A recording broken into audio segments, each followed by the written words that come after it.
할렐루야. 네, 주님의 이름으로 축복하고 사랑합니다. 한 번 더 읽겠습니다. 마태복음 14장 24절로 33절. 배가 이미 육지에서 소리나 떠나서 바람이 거스름으로 물결로 말미암아 고난을 당하더라.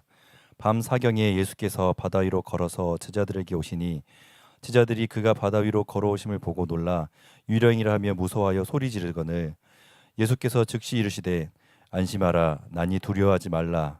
베드로가 대답하여 이르되 주여 만일 주님이시거든 나를 명하사 물 위로 오라 하소서 하니 오라 하시니 베드로가 배에서 내려 물 위로 걸어서 예수께로 가되 바람을 보고 무서워 빠져가는지라 소리질러 이르되 주여 나를 구원하소서 하니 예수께서 즉시 손을 내밀어 그를 붙잡으시며 이르시되 믿음이 작은 자여 왜 의심하였느냐 하시고 배에 함께 오름에 바람이 그치는지라.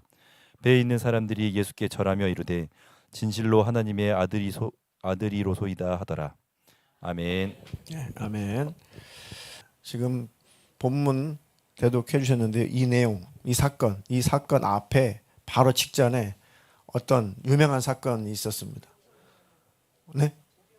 네, 오병이어의 사건이 있었습니다. 오병이어. 뭔 뜻이죠? 이건 한자인데 오병, 병은 떡병자죠. 5개의 떡, 2마리 물고기. 예, 저도 가끔 헷갈려요. 또 복음서에 보면 7병이어의 사건도 나오죠. 근데 유명한 게 대표적으로 오병이어인데 왜 떡으로 번역했을까요? 이거 좀 상식적으로 왜 떡으로 번역했을까요? 사실은 지금 번역하면 뭘로 번역해야 돼요? 빵으로 번역해야죠. 예, 빵으로 번역해서 하면은 오빵이어. 좀 어색하죠. 어색한데 원래 번역하려면 그렇게 번역했어야 되는데 그때는 빵이라는 단어가 없었어요. 그러니까 이거 어떻게 번역을 해야 될까 했더니 떡이죠, 떡. 그래서 오병이어 예, 했습니다. 그때는 이제 보리빵. 예, 보리빵은 보리는 이 곡식은 그때 당시 이 유대인들이 거의 이제 가축 사료로 썼는데 아주 이 빈곤층, 아주 이제 가난한 계층은 그것을 이제 빵으로 만들어서 이렇게 먹었었습니다. 그리고 물고기는 좀 흔했죠. 물고기, 민물고기입니다. 생선이 아니라 우리가 맛있게 먹는 뭐 갈치 뭐 이런 게 아니고 아주 흔해 빠진 그런 민물고기입니다. 한 인원으로 따지면 한 2만 명 정도가 예수님 말씀을 들판에서 이렇게 듣죠. 다 끝나고 이제 보내려고 하는데 이들이 이제 배가 고파가지고 집에 돌아갈 때까지 기진맥진하겠다. 예수님이 이제 육신도 걱정해 주시고 또 메시지를 전해 주시려고 예수님께서 이적을 나타내시는 게 오병이어인데 이제 이거 제자들한테 이거 좀 먹을 것 있으면 좀 줘라. 이제 먹을 것이 없습니다. 뭐 우리에게 지금 뭐 200데나리온 돈이 많이 있다고 해도 이 많은 사람들을 위해서 어디 가서 빵을 사오겠습니까? 어떻게 할 수가 없습니까? 그랬는데 이제 복음서를 종합해 보면은 어떤 아이가 뭘 가지고 나와요? 오병이어를 가지고 나온 거예요. 네, 자기 도시락, 그죠? 보리빵, 아주 보잘것없는 그 아이가. 그런데 그때 당시 그 아이만 도시락을 갖고 있었을까요? 그래도 몇 명은 더 있었겠죠. 근데 유일하게 이 아이만 예수님께 그걸 갖다 바칩니다. 예수님께서 큰 축복을 하시죠. 됐다. 이 믿음이면 된다. 이런 섬기면 됐다. 그러면서 기도하시고 제자들을 불러 모으시죠. 자, 이거 가지고 다 나눠줘. 어떻게 계산돼야 안 돼요? 계산이 안 되죠. 근데 이게 우리란 말입니다. 계산이 안 돼요.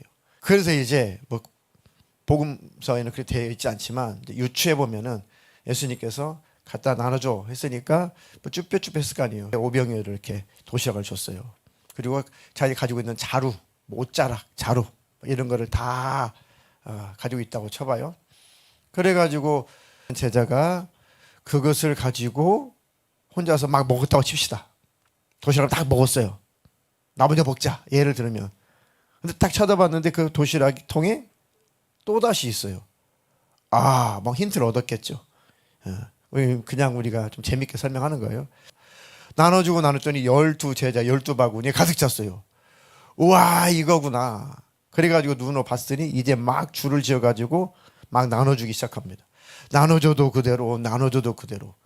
결국은 가득 찬 12바구니 그대로. 그죠? 엄청난 이정을 경험했단 말이죠.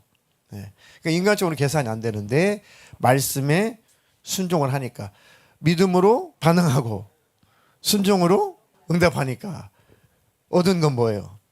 믿음을 얻었고 복을 얻었고 여러 가지 하나님의 은혜를 얻었잖아요. 그렇죠?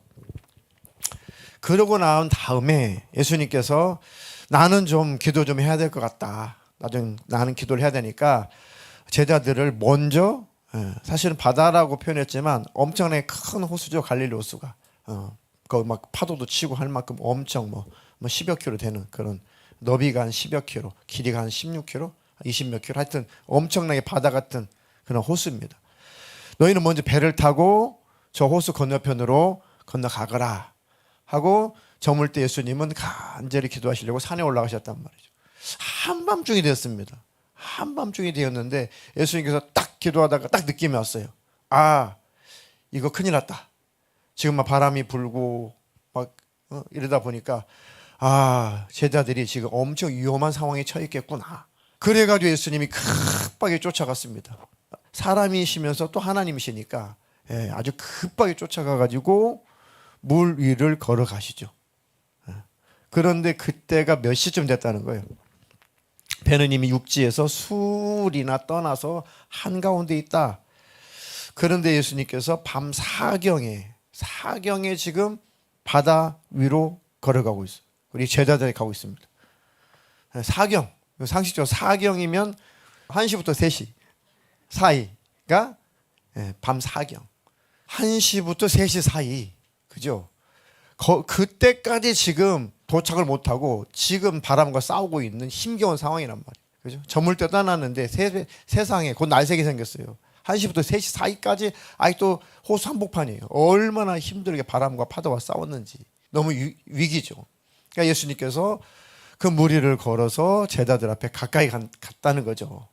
그러면 지금 제자들은 이미 바로 직전에 오병이어의 사건을 경험했으니까 굉장한 믿음을 가지고 있었을 텐데 현실 앞에 와르르 무너지는 거죠. 눈에 보이는 것은 지금 죽음의 죽음, 위기란 말이에요. 그러니까 그 믿음이 와르르 무너지는 겁니다. 그 예수님 알아봐요, 몰라봐요? 몰라보는 거죠. 그 위기 앞에 예수님 몰라봐요. 예수님이 일단 무리를 걸어가니까 얼마나 기절초풍할 거예요. 생각해보세요. 캄캄한 밤에, 그죠? 뭐 비바람이 불었으니 뭐 달이 없었겠죠. 그럼 얼마나 캄캄했겠냐고요. 그런데 멀리서 힘끌어하는 게 뭔가 오는데 물 위를 걸어오네. 뭐라고 나와 있어요? 본문에 귀신이다, 유령이다, 그죠? 얼마나 놀랬겠냐고요. 예수님께서 나야, 나라고, 놀라지 마, 나. 그러니까 제자 베드로가 정말 주님이십니까? 나라니까. 그러면 나에게 오지는 말씀이죠. 오라 하십시오. 예수님이 뭐라고 그랬어요? 오라. 근데 정황상 그 뒤에 의심한 걸 보면은 네 하고 뛰어들었겠냐고요. 이게 뛰어치냐고 이게. 그죠? 아직은 바람이 불고 아직은 파도가 치고 배가 뒤집을 지경인데 오라 해서 오라? 네. 가겠습니다. 하고 바로 이렇게 발을 디딜 수 있겠냐고요. 상식적으로. 뒤에 보니까 얘가 의심해서 빠졌잖아요. 그걸 정황을 보니 얼마나 망설였어요. 오라고요? 오라고요? 오라. 실경을 했겠죠. 베드로가 그래도 첫 발을 딛죠. 이게 중요한 겁니다. 발을 디디니까 빠져 안 빠져요? 안 빠져요. 와, 안 빠지네. 우리 같으면 어떻게 뛰어다녔겠어요? 그런데 예수님이 오라 해서 갔습니다. 그런데 현실을 또 보니까 계산하죠. 그래서 왜 의심했냐? 빠지기 시작합니다. 근데 포인트는 뭐예요? 주여 나를 구원하소서. 주여 나를 구원하소서. 그리고 와서 예수님께서 즉시 즉시야. 제가 그 얘기하려고 그랬어요. 중요한 것은 나를 살려주세요 하는 자에게 하나님이 즉시 구원이죠. 계산해. 될까? 이 문제 해결될까? 할 수 있을까? 하나님 할 수 있을까? 이거 안 되지. 이건 내 믿음이 없지. 아이고 이거는 내가 불순종했지. 하나님 날 아실까? 막 계산하고 있으면은 하나님이 맡기지 않으면 도와줄 수가 없어요. 하나님만 나를 도울 수 있습니다. 주님만 나를 살릴 수 있습니다. 주님 나를 도와주십시오. 주님이 즉시 끌어냈다는 거죠. 이런 단어 하나가 얼마나 참 은혜가 돼요. 즉시. 예수님께서 구경하다가 나중에 서서히 건져줬다 그러면은 은혜가 좀 덜 될 텐데, 그것도 은혜겠죠. 믿음을 키우시라고 그랬겠지. 근데 즉시 건져줬다. 네. 계산하면 하나님께서 주시는 은혜와 도우심을 맛볼 수 없다. 그런데 즉시 하나님께 기도하면 즉시 도와주신다. 아멘이신가요? 네, 그 말씀을 전했습니다. 자, 그리스도인의 뜻은 뭐라고요? 하나님을 따르는 자. 단어적으로 그리스도인, 그리스도라는 뜻은 크리스토스, 구약의 히브리어로 기름 부음을 받은 자. 네, 그리스도, 그죠? 크리스천, 거기서 나온 겁니다.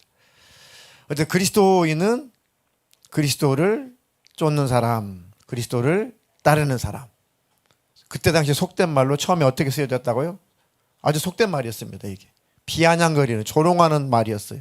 이 단어가 원래는 예수쟁이, 예수나 따르는 것들, 이런 뜻이었습니다.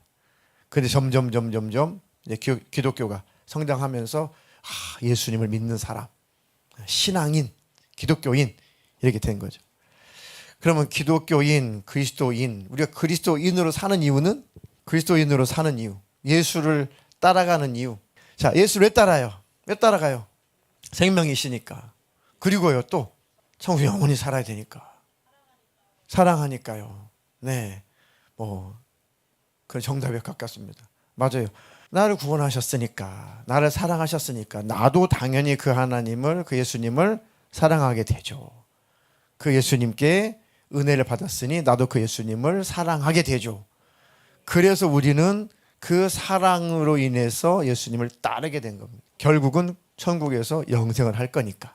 아, 그렇구나. 나는 그러면 그리스도인은 억지로 예수를 따를 수 없죠. 그리스도인은 자원해서 기쁨으로, 즐거움으로 예수님을 따르고, 그 좁은 길, 그 협착한 길, 위험한 길이라도 그 길을 걸어서 좁은 문으로 들어가는 겁니다. 그들을 그리스도인이라고 하는 겁니다.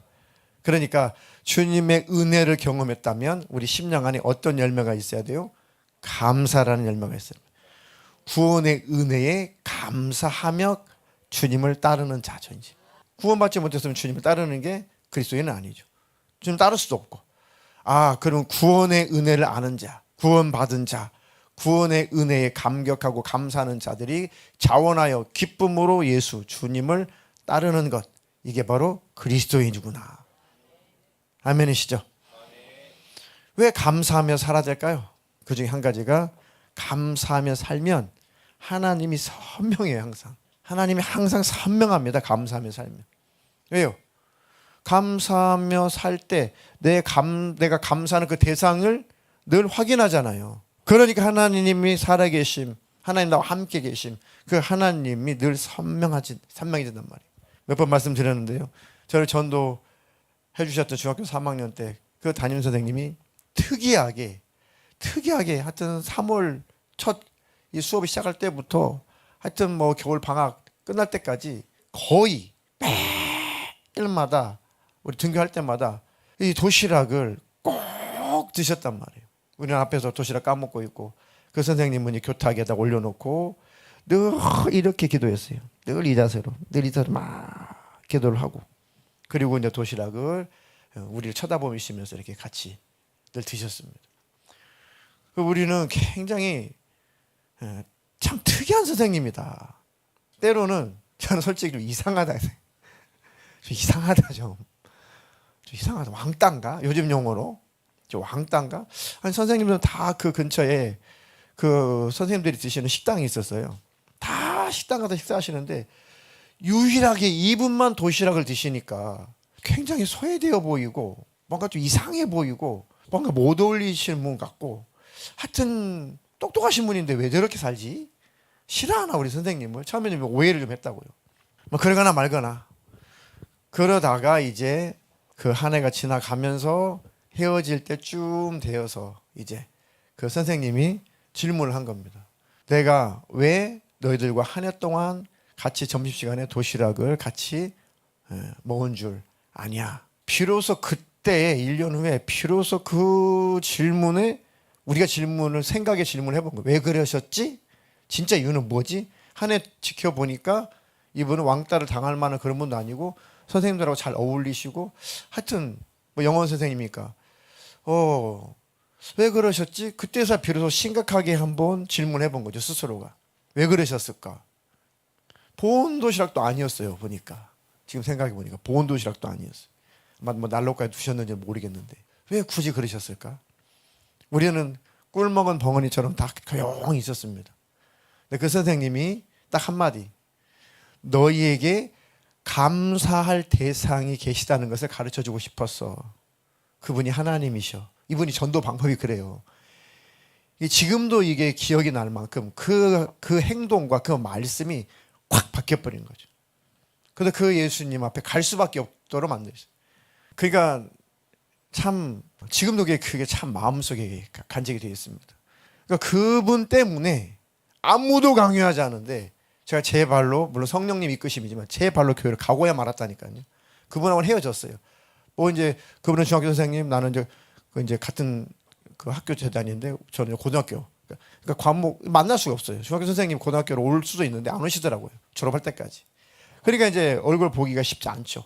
아무도 저희 교회 가자 뭐 하지 없는데 그 음성 때문에 그때 전해줬던 복음 때문에 성경 말씀 때문에 그 예서 이야기, 야곱 얘기 막 그런 우리 소풍 가면 우리 반은 한쪽으로 나무 그늘로 딱 이렇게 모입니다.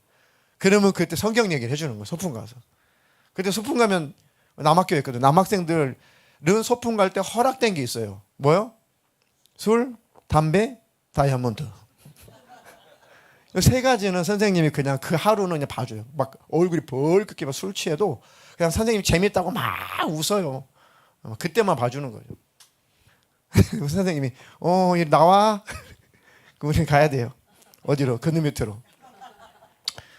성경에 말이야. 그 야곱이가 이삭을 낳고 이삭이가 누굴 낳았어요? 야곱을 낳고 에서와 야곱을 낳고 그러면서 시작하시는 거야. 또 이제 창세기 들어온 거예요 지금. 그래가지고 지금도 기억나요. 와 여기까지 와가지고 성경 얘기한다고. 와 봄소풍에. 그런데 신기하죠. 그렇게 핀잔을 하고 그렇게 막 했던 그 말씀이 결국은 살아가지고 선생님이 헤어졌는데 헤어지고 나서 만 2년 반 만에 제가 제 발로 교회를 가더라니까요. 성령님이 역사하시지만 그렇게 말씀으로 그런 행동으로 삶으로 그런 것들이 다 성령께서 역사를 하셔서 바로 하나님 앞에 나오게 되더라는 거죠. 그러니까 그분이 감사라는 단어 제가 그때 처음 들어본 거예요. 너희에게 감사의 대상이 있는 거야. 근데 알고 보면 그분 누구예요? 하나님이잖아요. 그렇지? 하나님이 뭐 저분 말씀대로 하나님이시지? 그럼 하나님이 살아있다는 거야? 살아있지, 맞아. 그럼 교회 가야 되는 거지? 그럼 예수 믿어야 되는 거지? 하나님 살아있으면 성경도 진짜라는 거지? 성경이 진짜면 천국도 있고 지옥도 있다는 거지? 이렇게 되더라고요. 이렇게. 그럼 나 지옥 가면 안 되겠네? 나 가야지. 하나님께 가야지. 그래서 교회를 가게 됐고 예수를 만났고 이제 목사가 되게 된 계기인데 감사의 대상이 있어야 된다. 감사의 대상이 있다는 것을 기억해라. 이게 가슴에 탁 새겨졌습니다. 그래서 하나님을 바라보게 된 거예요. 맞아. 감사의 대상 하나님. 감사의 대상 하나님. 감사하면 누가 선명해져요? 하나님이 선명해져요. 이게 감사의 큰 유익입니다. 미국의 1880년에 태어나서 1968년도에 88세에 죽은 헬렌 켈러라는 사람이 있습니다. 헬렌 켈러. 근데 만화 영화도 나오고 뭐 영화도 나오고 이게 나왔죠. 우리 어렸을 때도 영화에 그런 영화가 나왔습니다. 헬렌 켈러. 그때 유명한 장면이 있어요. 이 만 두 돌도 안 됐는데 19개월쯤밖에 안 됐는데 그때 이제 병을 앓아가지고 그 시각장애인 그다음에 이 청각장애인. 시각장애인과 청각장애인은 뭘 못해요? 말을 못하죠. 자동적으로 안 들리면 말을 못한 거죠. 그러니까 세 개의 장애를 가지고 있었던 거죠. 이제 2돌도 안 됐는데 19개월밖에 안 됐는데. 그래가지고 뭐 어릴 때 사실 그 보면은 거의 그냥 막 짐승처럼 막 기어다니고 막 살잖아 이렇게 막. 근데 한 7살쯤 만 7살쯤 8살쯤 됐는데 유명한 가정교사 선생님 오시죠. 그 이름도 유명한 앤 셀러번 선생님이 여자 선생님이 집안에 가정교사로 들어오죠. 그래가지고 이 아이한테 이 짐승 같은 아이에게 개념 이 사물의 이름이 있다. 이런 의미 이 개념만 깨우쳐 주면 얘는 짐승의 상태에서 벗어날 수 있다. 그래서 개념을 깨우쳐 주는 거예요. 이 사물에는 이름이라는 게 있는 거야. 그 개념을 가르쳐 주려고. 그래 가지고 막 집어 던지고 막 짐승처럼 울부짖고 하는 이 애를 끌어안고 막 기도하면서 막 가르치죠. 근데 어느 날 헬렌 켈러가 처음 인지한 단어가 있어요. 그게 뭐죠? 물이에요, 물. 물을 만져보게 하고 물을 마시게 하고 하면서 손바닥에 그때 뭐 점자책이 없었나 손바닥에다가 막 뭐지? 워터. 그거를 막 손바닥에 스펠링을 막 적어주는 거예요. 그리고 막 뿌리치고 막 괴성을 지르고 막. 한번 도망갔을걸요, 뭐 설리반 선생님이. 그다가 그 아버지인가가 막 어떻게 해가지고 데려오고. 하여튼 막 짐승이에요, 짐승. 이 헬렌 켈러가 어릴 때. 근데 그걸 참고 또 참고 하나님 마음으로 품고 하면서 이 아이가 드디어 처음 이해했던 단어가 물, 워터라는 단어였어요. 손바닥에 써지고 어느 날 내가 깜짝 놀란 거예요. 헬렌 켈러가. 트인 거죠. 아, 이걸 가르쳐 주려고 하셨던 거구나. 그래가지고 막 영화상에 보면 막 뛰어가가지고 물이 콸콸콸 쏟아지는데 그 물을 만지고 막 물 얼굴에다 비비고 막 물을 막 뿌리고 하면서 막 선생님이 오시니까 선생님 손바닥에다가 워터를 써주죠. 와, 그 선생님이 기절할 듯이 기뻐하죠. 와, 이 아이가 드디어 한 단어를 외웠구나. 한 개념을 이해했구나. 모든 사물에는 의미가 있고 개념이 있는 건데 이름이 있단다. 이것은 바로 물이라고 하는 거야. 워터.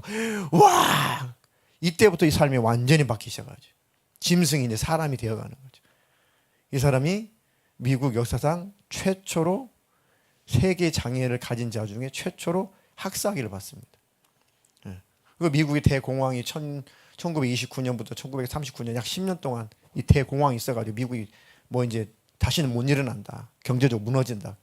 그럴 때에 중추적으로 많은 역할을 했죠. 많은 저서 이런 걸 통해 가지고. 그리고 많은 장애인들에 대한 인권 이런 것들에 대해서 많이 높여놨죠. 그래서 미국 역사상 잊어버릴 수 없는 믿음의 사람이 헬렌 켈러인데 그렇게 많은 영향을 미쳤던 분인데 이 분이 자서전을 썼는데 3일만 볼 수 있다면 이라는 자서전이 있어요. 3일만 볼 수 있다면 그 자서전 내용에 3일만 볼 수 있다면 그 내용을 좀 발췌를 해왔는데요. 첫째 날은 나를 가르쳐 주신 그 선생님 얼굴을 꼭 좀 보고 싶다. 얼마나 기가 막혔겠어요, 그죠? 저도 우리 그 선생님이 지금도 이렇게 그분이 목회하시다니 은퇴를 하셨는데 저 전주분인데 한번 오다 가다 한번 찾아뵈야지 하면서도 참 기회를 많이 놓치고 있습니다. 자, 그리고 그 선생님 얼굴을 뵙고 산으로 가서 그 아름다운 꽃, 아름다운 풀 그걸 직접 한번 눈으로 한번 보고 싶다. 그리고 그 산 중턱에 앉아서 뉘엿뉘엿 지는 석양 그 노을을 좀 한번 보고 싶다. 이게 자기 꿈이었다는 거예요. 그 둘째 날은 새벽에 일찍 일어나서 저 멀리서 먼동이 트는 모습, 태양이 쭉 일몰, 먼동이 트는 모습, 그 광경을 한번 좀 보고 싶다. 막 눈이 안 보이고 귀가 안 들리고 말을 못하고 막 점자책으로 공부를 했으니 뭔가는 알겠는데 그게 뭘까 진짜 그 실제 그 느낌이 뭘까 한번 보고 싶다. 우리 수도 없이 많이 보는데 그죠? 보고 싶다.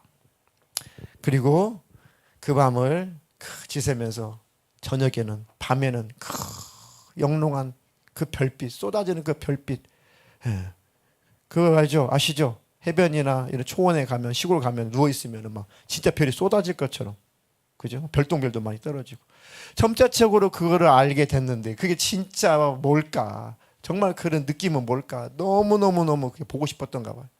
그래가지고 한밤중에 밤을 새서라도 그 영롱한 하늘에 그 별빛을 좀 보고 싶다. 그 아름다움을 좀 보고 싶다. 많이 미를 좀 추구했던 것 같아요. 마지막 날 셋째 날에는 아침 일찍 큰 길로 나가서 아침에 부지런히 출근하는 사람들의 그 활기찬 모습을 한번 좀 보고 싶다. 그죠? 자기는 근데 활기차게 한번 출근 한번 해봤겠어요? 활기차게 한번 출근 한번 해봤겠냐고요. 그죠? 늘 앉아서 점자책으로 공부를 했겠죠. 일을 했겠죠. 누가 대신 써줬겠죠. 점자책으로 했으니까. 그 활기차게 출근하는 그 사람들의 모습을 한번 좀 보고 싶다. 활동적인 모습. 점심때가 되면은 나 정말 아름다운 영화 한 편, 딱 한 편. 아름다운 영화 딱 한 편 보고 싶다. 그리고 저녁에는 마지막 날 저녁에는 이제 그 네온 사인, 그 아름다운 네온 사인을 좀 보고 그 쇼윈도 위에 진열되어 있는 그 안에 진열되어 있는 상품들을 한번 좀 이렇게 구경하고 산다는 얘기는 없어요. 사도 쓸 수가 없으니까. 그리고 저녁에 집으로 돌아와서 사흘 동안이라도 볼 수 있게 해주셨던 하나님께 감사하며 기도를 드리고 다시 영원한 암흑세계로 돌아가겠습니다. 그러니 단 3일만 나에게 볼 수 있다면, 볼 수 있게 해주신다면. 이게 자서전 내용이 나와 있습니다. 참 이게 뭉클하죠. 우리는 그냥 일상이잖아요. 우리는 그냥 감사할 줄 모르고 그냥 지나가는 일상. 해 뜨고 해 지나보다 아이고 힘들어 죽겠네. 오늘도 출근해야 되는데. 와 이번 추석 때 며칠 논대요? 이게 나쁘다는 게 아니라, 그죠? 우리는 그냥 지나가는 일상인데 그 하루가 어떤 사람에게는 그렇게 갖고 싶었던 그 하루라는 거죠. 사형수가 어떤 사형수의 고백이 있잖아요. 사형 집행 날 자기 존재감이 미친 듯이 느껴진대요. 자기 존재감 1초가 막 뼛속까지 느껴진대요. 시간 지나가는 게. 나라는 존재감 너무 살고 싶다. 너무 한 번만 더 기회가 있다면, 한 번만 기회가 있다면. 그리고 이 바람의 느낌마저도 너무 이렇게 실감이 난다는. 그냥 지나친 바람인데 그 살갗에 지나가는 그 바람마저도 너무 실감 난다는. 실감. 한쪽 구석대에 쌓여 있는 그 먼지도 너무나 귀하게 보인다는. 그냥 우리가 무시고 지나가는 그 하루가 어떤 사람에게는 그렇게 가지고 싶었던, 살고 싶었던 하루라는 겁니다. 그러니까 참 저도 그렇고 우리가 그냥 너무 익숙해지니까, 인생에 삶이 익숙해지니까 감사할 줄 모르고 너무 당연해져 버린 거죠.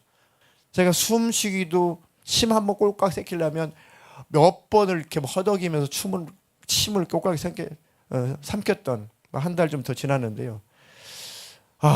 참 침을 한번 제대로 삼켜보는 게 참 이게 감사했던 거구나. 침을 못 삼켰어. 침을 잘 넘어가는데요. 그때는 침을 삼키려면은 이게 안 내려가니까, 침도 안 내려가니까 막 큰 숨을 쉬어야 돼. 이렇게 해야지 숨이 겨우. 근데 그럴 때마다 침은 이렇게 많이 생기는 거야 도대체. 침 안 생기고 싶은데 몸에 안 좋으면 이상하게 침이 더 이렇게 신침이 많이 생겨요. 더 막. 그러니까 왜 침이 더 많이 도는 거야. 입에 고이는 거야. 안 삼킬 수도 없고 막. 뭐 그러면서 이제 참 그랬다가 나중에 제가 말씀드렸죠. 뭐 침도 못 삼키는데 뭐 반찬 어떻게 먹어요. 그죠? 그냥 물 종류 이거 마시고. 나중에 죽을 먹는데 본죽 가서 죽을 먹는데 그것도 갈아서 먹어야 돼요. 죽을 갈아서. 근데 제일 먹고 싶은 게 본죽에 보면은 김치, 빨간 무슨 뭐 명란젓 같은 그 양념, 그다음 물김치 이게 나오잖아요. 와, 그 김치 그거 먹고 싶은데 도무지 못 먹겠는 거예요. 내가 모르겠다 그래가지고 김치국에다가 국물김치에다가 그걸 씻어가지고 이렇게 씹어 먹었거든요. 와 얼마나 황홀하던지. 씻어서 아무 맛대가리도 없는 김치인데도 이렇게 마실 수가 있다니. 너무 맛있구나. 그래서 제가 감사했다니까. 하나님 감사합니다. 먹을 수 있으니 너무 감사합니다. 그런데 우리는 또 그 시기가 지나가면 또 힘해지죠. 그게 또 인간이란 말이죠. 그래도 그때 그런 기억 때문에 우리는 다시 또 우리가 끌어당겨 가지고 다시 한번 하나님 앞에 감사할 수가 있는 거죠. 감사는 감사한다는 것은 바로 하나님을 선명하게 기억할 수 있는 것이다. 그래서 감사하는 것은 내 영혼 지키는 거예요. 감사하는 건 내 믿음 지키는 것입니다. 감사가 있다는 것은 뭔가 마음에 평강이 있다는 것이고 기쁨이 있다는 것인데 그 평강과 기쁨의 뿌리는 구원의 은혜입니다. 그리스도인의 기쁨, 즐거움, 평강의 그 근원은 구원의 은혜예요. 구원의 은혜가 있으면 평강이 있고 기쁨이 있고 그러면 그 열매로 하나님께 감사하게 되는 거죠. 그럼 역으로 야, 늘 감사의 제목을 찾아봐야겠다. 늘 감사의 제목을 떠올려 봐야겠다. 그러면 늘 감사의 제목을 떠올리고 감사의 제목을 기억해낼 수 있다면 마음은 역으로 항상 평강과 기쁨이 넘쳐날 것이란 말이에요. 그래서 하나님께서 범사에 감사하라. 항상 기뻐하라. 범사에 감사하라. 그래서 그러신 거구나. 하나님이 우리를 행복하게 살게 하시려고. 아멘이신가요? 그 하나님을 믿을 만하죠. 그 섬세하신 하나님을 따를 만하죠. 한번 내 인생을 그분께 맡겨볼 만하죠. 내 영혼도 맡기는데, 영원한 내 영혼도 맡기는데 우리 삶을 맡겨 순종할 만하죠. 그 믿음은, 하나님 향한 믿음은 바로 무엇으로 증명돼야 돼요? 순종으로 증명이 돼야 돼요. 믿음으로 반응하고 순종으로 하나님 앞에 응답하는 겁니다. 아, 믿음은 결국 순종으로 증명되는 거구나. 자, 야고보서 2장 18절로 19절 다 같이 시작.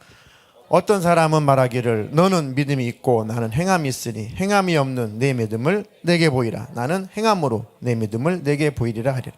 네가 하나님은 한 분이신 줄을 믿느냐?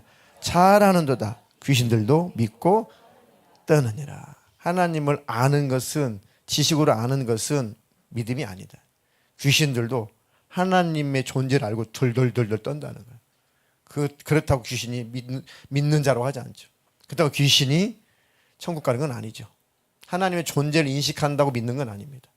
그 하나님께 순종하는 것이 믿음이에요. 그래서 믿음은 순종으로 증명이 되고 열매로 나타나야 된다. 그러면서 야고보가 누구를, 구약 인물 중에 누구를 소환해요? 아브라함을 예를 듭니다. 야고보가, 야, 아브라함이 믿음의 조상이고 믿음으로 의롭게 됐다고 했지. 왜요? 뭐 로마서에도 있으니까요. 그런데 사실 오해하지 마. 아브라함은 순종으로 믿음을 확증한 자야라고 설명해 줘요. 믿습니다. 아니, 믿습니다 했다면은 행동이 따르는 거야. 그때 하나님이 인정하시는 거야. 그 얘기를 야고보서 해주는 거죠. 자, 야고보서 2장 21절로 22절 대독해 주세요. 우리 조상 아브라함이 그 아들 이삭을 제단에 바칠 때 행함으로 의롭다 하심을 받은 것이 아니냐. 내가 보거니와 믿음이 그의 행함과 함께 일하고 행함으로 믿음이 온전하게 되었느니라. 아멘. 우리 조상 아브라함이 그 아들 이삭을 제단에 바칠 때에 행함으로 의롭다 하심을 받은 것이 아니냐. 바쳐봐. 예, 행했단 말이죠. 너 믿어? 믿습니다. 네가 보거니와 믿음이 그의 행함과 함께라고 행함으로 믿음이 온전하게 되었다. 아브라함이 어떤 믿음을 가졌다고요? 네, 분명히 이삭을 통해서 하늘의 별처럼 바다의 모래알처럼 내 자손이 중다리라, 이 말씀을 믿었어요. 그 믿음과 함께 이삭을 번제로 바치라고 하셨을 때 분명히 이삭이 죽으면 모순이잖아요. 그러면 하나님을 믿게 된 아브라함 입장에서는 그러면 이삭은 죽었다가도 살아나. 왜? 하나님 말씀은 틀림없으니까. 분명히 이스마엘이나 그냥 후계자로 삼아주시죠. 아니라니까. 네 아내 사라를 통해서 난 자식이라, 네 후계자라니까 라고 못을 박았단 말이에요, 하나님이. 그러면 이삭을 죽이라고 했으면 뭐 하나님 책임지겠지, 살리시겠지까지 믿은 거예요. 그게 창세기에 또 히브리서에 쭉 나오는데, 창세기 22장 4절 5절 읽겠습니다. 대독해 주세요.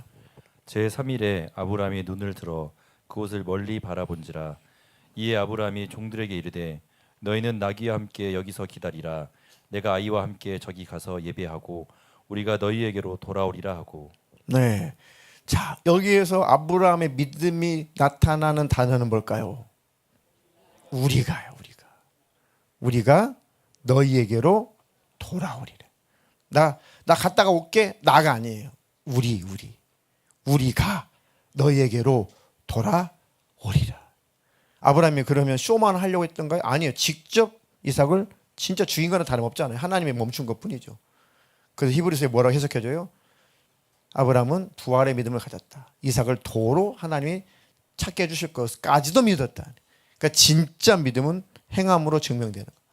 순종으로 증명된다는 거죠. 네. 그것을 하나님께서 이렇게 아브라함 통해서 이렇게 우리에게 소개를 하고 있는 겁니다. 아, 진짜 믿음은 그런 거구나. 하나님 내게 참 믿음을 주십시오. 그리고 나서 이제 여리고성의 기생 라합 얘기를 또 해주는 거죠. 라합도 그렇게 해가지고 복을 받았다, 구원을 받았다, 행동했다, 행함으로 바로 구원 얻었다. 그 얘기를 하는 거죠. 아, 그렇구나. 그게 바로 하나님께서 기뻐하시는 참 믿음이구나. 그럼 나는 믿음의 실상을 가지고 있어야겠다. 하나님 내게 믿음의 실상을 주십시오. 믿음의 실제가 내 안에 있게 해주십시오. 참 믿음이 내게 있게 해주십시오. 그렇다면 내 안에 평강이 있고 내 안에 기쁨이 있고 하나님 향한 감사가 있고, 그러면 내 삶은 누가 책임을 지겠다? 하나님이 책임을 지시는구나. 하나님께 그렇게 하나가 돼버리 하나가 되면 하나님이 내 삶을, 내 인생을 책임지시겠구나. 그럼 난 하나님의 나라를 위해서 살 수 있겠구나. 이 믿음이 왔구나. 나 이제 하나님의 나라를 위해서 살아야지. 내 삶의 이유가 나는 예수다. 그 나라와 그 의를 추구하며 그 나라와 그 의를 위해서 나는 삶을 살아야겠다. 그 목적으로 일하고 그 목적으로 돈 벌고 그 목적으로 건강하고 그 목적으로 나는 삶을 살아가자. 그것이 하나님 내게 바라시는 참 신앙생활이구나. 그런데 그 성도를, 그 믿음의 사람을 하나님께서 책임을 안 지겠냐 이거죠. 복음을 위해서, 주를 위해서 사는 자는, 복음을 위해서 사는 자는 복음과 함께 하나님이 책임진다고 그랬어요. 진짜 그래요. 그 구절 읽고 오늘 설교를 마감할 겁니다. 고린도전서 9장 13절로 14절 다 같이 한번 가슴에 새기겠습니다. 시작. 성전의 일을 하는 이는 성전에서 나누는 것을 먹으며 제단에서 섬기는 이들은 제단과 함께 나누는 것을 너희가 알지 못하느냐. 이와 같이 주께서도 복음 전하는 자들이 복음으로 말미암아 살리라 명하셨느니라. 하나님과 함께하고 뜻을 같이하고 마음을 같이하고 그 나라를 위해서, 그 의를 위해서, 그 복음을 위해서 함께하는 자를 하나님이 책임지지 않겠냐. 그 일에 내 인생을 딱 맡기지 못하고 계산을 하니까 하나님의 도우심이 안 느껴지는 거죠. 하나님 앞에 전적으로 생각과 내 마음을 전적으로 하나님의 목적에 맞추고 하나님께 이끌려 삶을 살아갈 때 하나님이 도우시고 하나님 이끄심이 경험되는데, 계산하다 보니까 그렇게 못하니까 하나님의 이끄심도 경험이 안 되고 도우심도 경험이 안 되고 하나님께서 주시는 것도 이거는 우연히 오는 것 같고 전혀 하나님과 관계가 형성이 안 된다는 거죠. 왜? 하나님 앞에 전적으로 믿고 맡길 때 하나님이 역사하심이 경험돼요. 이도 저도 아니면 하나님도 멈추고 계십니다. 그 하나님은 믿음으로 일하시는 거 맞아요. 진짜 믿음으로 하나님께 나가면 하나님의 도우심이 반드시 임합니다. 아멘이신가요? 이와 같이 주께서도 복음 전하는 자들이 복음으로 말미암아 살리라. 아, 주님과 복음을 위해서 내 삶을 살아봐야겠다. 주님과 복음을 위해서 삶을 살아야겠다. 내 삶의 이유가 하나님의 나라다. 주의 복음이다. 오전에 우리 결의했죠. 해봅시다. 해봅시다. 같이 해봅시다. 같은 마음으로 같은 말을 하고 같은 뜻으로 온전히 합하라. 뭔가 이상하긴 한데요. 같은 말을 하고 같은 마음으로 같은 뜻으로 온전히 합하라. 네. 그러면 하나님의 그 일에 동참하는 우리를 하나님께서 내팽개치시겠냐? 하나님 응답 안 하시겠냐? 하나님께서 내버려 주시겠냐? 절대 그럴 수 없다. 하나님께는 공짜가 없다. 반드시 하나님은 우리를 책임지신다. 아멘이십니까? 그렇게 한번 믿고 방향을, 채널을 맞췄으면 그대로 한번 가보자는 겁니다. 가본 다음에 되냐 안 되냐 그때 따져도 늦지 않잖아요. 그 방향으로 하나님과 함께 가보니까 하나님 함께 계시는 거 맞네. 나 도와주시는 거 맞네. 내게 역사해 주시는 거 맞네. 책임져 주시는 거 맞네. 나를 이끌어 주시는 거 맞네. 내 기도 응답하시는 거 맞네. 비로소 하나님이 선명해지더라 이겁니다. 그러니까 전적으로 한번 하나님을 믿어봅시다. 그 하나님과 함께 뜻을 같이 해봅시다. 그럼 하나님이 선명해진다. 더 선명해질 겁니다. 그 은혜가 있기를 주님의 이름으로 축복합니다.